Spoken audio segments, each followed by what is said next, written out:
sa teisi sisuloojaid ka jälgid? No muidugi jälgin. Minu lemmikud Eestist näiteks on Karin Larven või Karin Požidajev.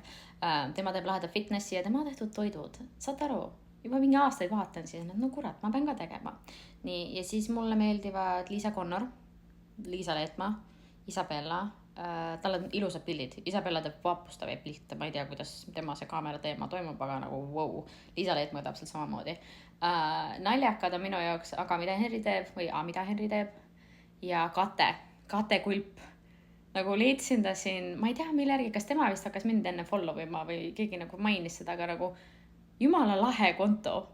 Aga siis ameeriklastest mulle meeldivad Elise Myers, tema on mu kõige lemmikum, Anna Satar, see positiivsus ja Hailey Bailey ma võin elu lõpuni jääda vaatama. Abikaasa kõik videod ma vaatan ka ära. Time LA, mu sõbranna küll, aga nagu see komöödia, mis ta teeb, on next level.